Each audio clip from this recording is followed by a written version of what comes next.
दोस्तों, आज की कहानी है सासू माँ।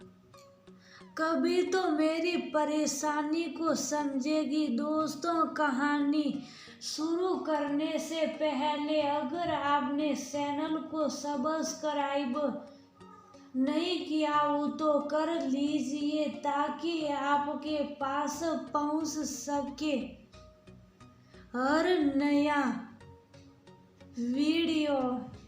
मम्मी जी, गर्मी के हिसाब से फंक्शन में पहनने के लिए ये साड़ी बहुत भारी लग रही है। कनिका राजेश्वरी के पास आकर बोली, बहू मैं बिल्कुल भी नहीं चाहती कि कोई ये कहे कि राजेश्वरी बनती तो बहुत ज्यादा पैसे वाली है और उसकी बहू देखो कैसी हल्की फुल्की साड़ी पहने हुए हैं, इसलिए यही साड़ी पहनकर फटाफट तैयार हो जाओ।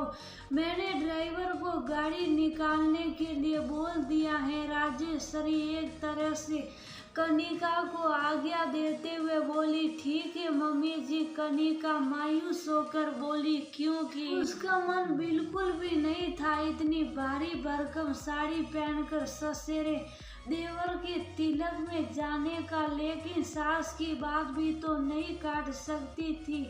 हमेशा ही यही होता था, क्योंकि राजेश्वरी ने कनिका की शादी में एक से एक भारी से भारी साड़ियाँ सजाई थी, और सजाई भी क्यों ना, पति और बेटा दोनों की ही सरापा की अच्छी खासी चलती हुई दुकान थी। रुपया पैसों की कोई कमी नहीं, और उस पर भी उनकी कनिका इकलौती बहू। उनको अपने सारे अरमान जी भरकर कनिका से ही तो पूरे करने थे। लेकिन कनिका जहाँ भी किसी पारिवारिक फंक्शन में जाती, वहाँ सब परिवार की और बहुएं एक से एक खूबसूरत आधुनिक परिधानों में होती। बस कनिका ही जेवरों और भारी साड़ी से लदी सजी धजी गुड़िया नजर आती। सब लोग खूब मस्ती करते, लेकिन वह बहुत ज्यादा भारी है। गहने और साड़ी की वजह से दिल खोलकर मस्ती भी नहीं कर पाती, लेकिन कनिका सासू माँ का विरोध भी नहीं करती, और कुछ सोचकर वो भारी भरकम गहने और साड़ी पहनकर तैयार भी हो जाती।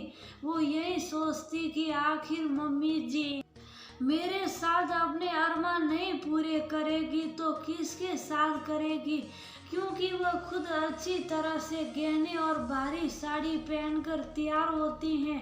राजेश्वरी ही हमेशा तय करती थी कि कनिका कौन से फंक्शन में कौन सी साड़ी पहनकर तैयार होगी, और आज भी वो भारी भरकम सिल्क की जरी वर्क की साड़ी निकाल कर कनिका को दे गई थी। लेकिन आज गर्मी बहुत ज्यादा थी, इसलिए बार बार कनिका उस साड़ी को पहनने के लिए कतरा रही थी। लेकिन मरता क्या ना करता, कनिका वो साड़ी पहनकर तैयार हो गई। कनिका जब राजेश्वरी के साथ फंक्शन में पहुंची तो हर बार की तरह हल्के फुल्के ड्रेसेस में सब मस्ती कर रहे थे। कनिका के दिल से एक हंसी निकल गई सबको देखकर।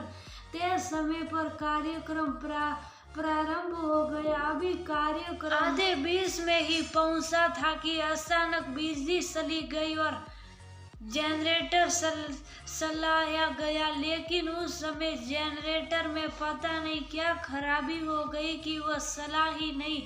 ऐसी हॉल और सबके सब गर्मी की वजह से उबने लगे, और इधर कनिका की तो गर्मी के मारे बहुत हालत खराब हो रही थी, और वो सासू माँ के डर से बाहर भी निकल कर नहीं जा सकती थी, और वह वहीं बैठे बैठे अचानक गर्मी की वजह से शक्कर खाकर बेहोश हो गई। अरे कनिका को क्या हो गया, अब तो अफरा तफरी मच गई, और राजेश्वरी तो अपनी इकलौती बहू की ऐसी हालत देखकर एकदम से परेशान हो गई। तुरंत कनिका को पास के ही एक अस्पताल में ले जाया गया। डॉक्टर साहब, आखिर क्या हो गया मेरी बहू को?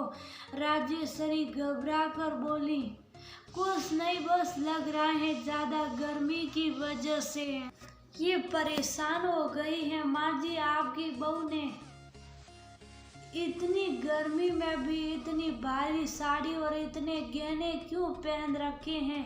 डॉक्टर ने राजेश्वरी से सवाल कर डाला। डॉक्टर साहब, मेरी बहू ने सिर्फ मेरी ही जिद की वजह से ये सब कुछ पहना है। राजेश्वरी अफसोस करते हुए बोली। तब तक कनिका भी होश में आ चुकी थी। अब ये ठीक है, इनको घर ले जाइए और हल्के कपड़े पहनाइए। एक तो इतनी गर्मी, ऊपर से सिल्क की इतनी भारी साड़ी, ना तबीयत खराब होनी हो तो हो जाए। सॉरी डॉक्टर साहब, आगे से मैं इस बात का ध्यान रखूंगी। राजेश्वरी को सचमुच बहुत ज्यादा अफसोस हो रहा था और उसने वहीं बैठे बैठे संकल्प लिया कि अब वो कभी भी कनिका के साथ किसी प्रकार की जिद नहीं करेगी। राजेश्वरी कनिका के सिर पर हाथ फिराते हुए उसको घर वापस ले आई। दूसरे दिन उसी देवर की शादी का समारोह था। मम्मी जी, आप बता दीजिए कि कौन सी साड़ी पहनकर तैयार हो जाऊं? कनिका राजेश्वरी के पास आकर बोली, बेटा, कल मैंने बहुत बड़ी सीख ली है।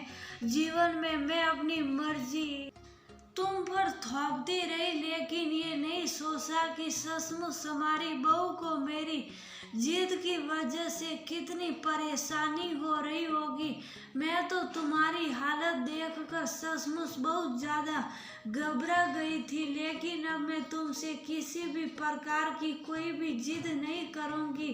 तुम्हारी जो इच्छा हो तुम वो ड्रेस पहनकर तैयार हो जाओ। राजेश्वरी बड़े दुलार से कनिका का मुंह निहार कर बोली, सच्ची मम्मी जी? कनिका तो ये सुनकर एकदम से सहक ही उठी। हाँ, सच्ची बात बेटा, आज से तुम्हारा जिद भी समारोह में, जिस भी समारोह में जो ड्रेस पहनकर जाने का मन हो तुम जा सकती हो। राजेश्वरी बहू का माथा सूंघकर बोली, thank you mummy ji, I love you so much. Kanika तो एकदम भावावेश में आ गई और राजेश्वरी के गले लग गई, क्योंकि राजेश्वरी उसको बहुत ज़्यादा प्यार करती थी और हर तरह की आज़ादी दे रखी थी। बस कपड़े और गहने वो अपने ही पसंद के पहनाती थी, लेकिन उसने आज वह बंधन भी समाप्त कर दिया। और कनिका को तो इस पल का सचमुच बहुत ज़्यादा इंतजार था कि